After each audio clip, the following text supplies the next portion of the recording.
रही है। जी सर मेरे को टाइम दें सर। आदरणीय मंचासीन अधिकारीगण, समस्त विषय विशेषज्ञ एवं निर्णायक मंडल को प्रणाम करते हुए मैं राजा बाबू आर, शासकीय कन्या उच्चतर माध्यमिक विद्यालय शिवपुरी, अपनी बात आज के शिक्षा दिवस के उपलक्ष्य में आयोजित शिक्षक संगोष्ठी का ऑनलाइन वेबिनार के माध्यम से नई शिक्षा नीति के क्रियान्वयन के संबंध में परिचर्चा हम करने जा रहे हैं।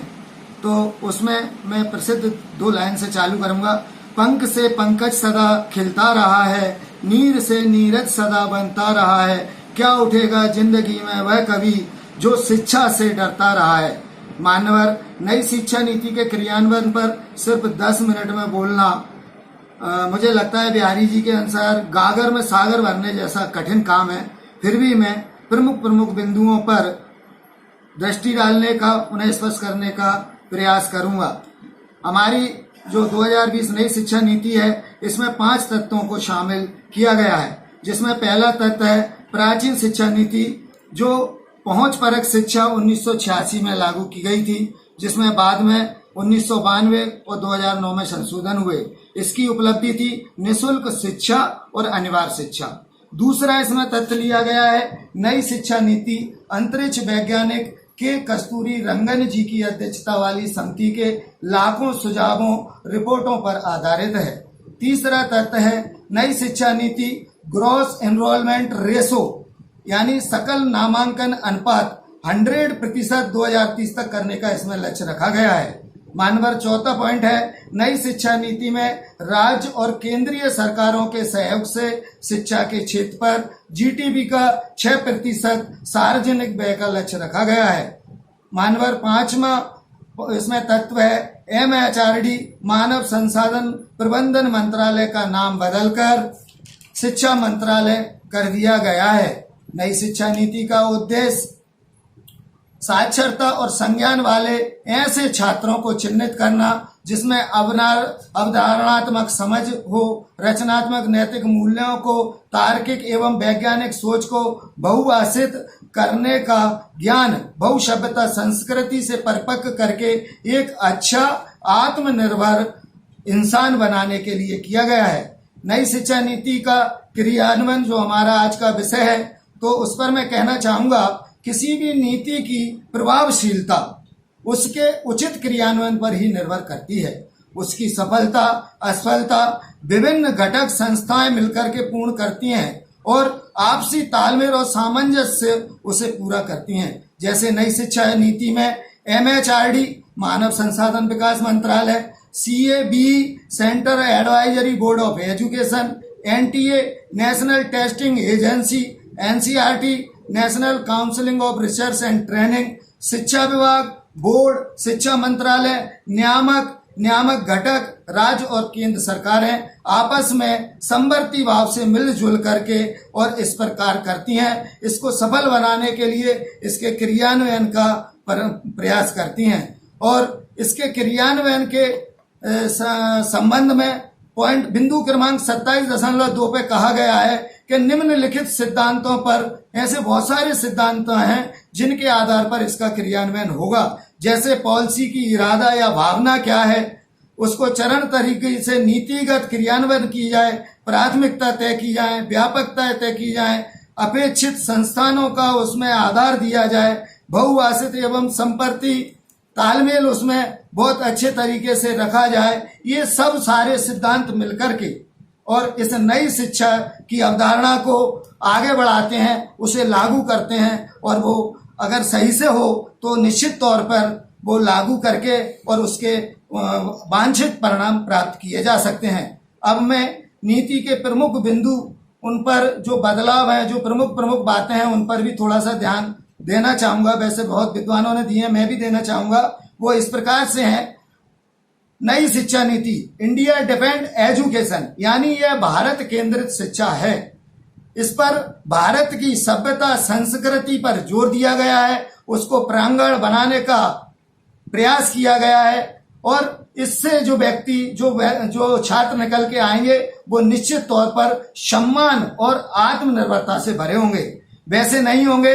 जैसा मैकाले ने कहा था कि मैं पाश्चात्य शिक्षा के माध्यम से भारतीय इंसानों को इतना बदल दूंगा कि वे सिर्फ रक्त से भारतीय होंगे, आचार विचार वेशभूषा से वो पूरी तरह कमजोर होकर हमारे गुलाम हो गए होंगे।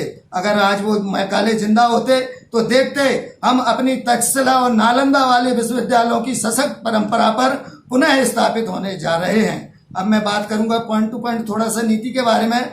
नई शिक्षा नीति में ECCE यानी अर्ली चाइल्ड केयर एजुकेशन लागू किया गया है और 10+2 की जो प्राचीन पद्धति थी उसको खत्म कर दिया गया है। इसमें ECCE में 5+3+3+4 लागू किया गया है, अर्थात इसमें पहले जो प्रथम 5 हैं उसको 1 से 5 यानी बालवाड़ी, आंगनवाड़ी विद्यालयों में और क्षेत्रीय भाषा, मातृभाषा, स्थानीय माध्यम से इसको संचालित किया जाएगा। इसमें ज्ञानवर्धन किया जाएगा।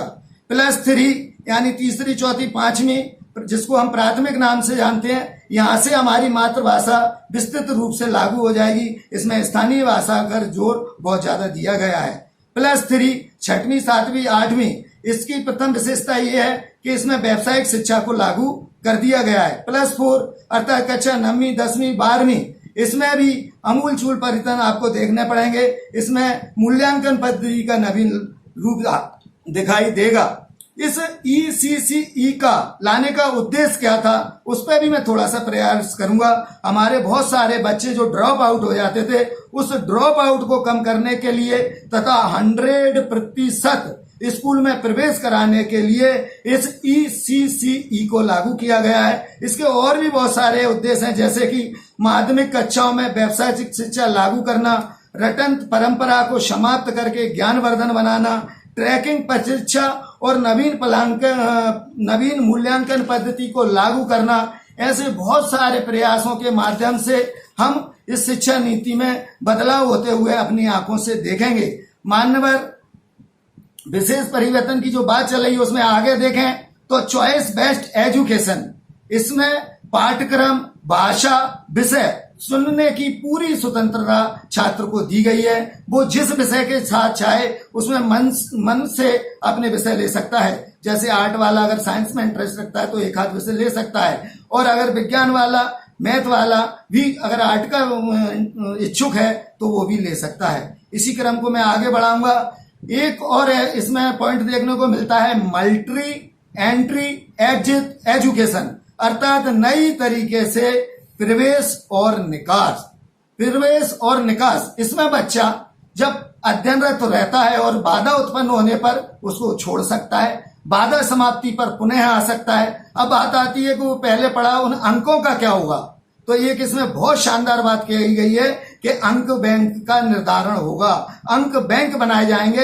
ऐसे ड्रॉप जो बच्चे जो छोड़ के जा रहे हैं उनके पूर्व के प्राप्त अंकों को उसमें सुरक्षित रूप से समायोजित किया जाएगा, और जब वो पुनः आएंगे तो बैंक की तरह वो उसमें से अपने अंकों को लेकर और पुनः अध्ययन चालू कर सकते हैं। इसकी सबसे अच्छी जो विशेषता पर्सनली मुझे लगी वो उसमें है, हम आप देखें उसमें सबसे अच्छी विशेषता की अगर हम बात करें तो मुझे इसमें दिखाई देती है स्कूल कॉम्प्लेक्स क्लस्टर एजुकेशन।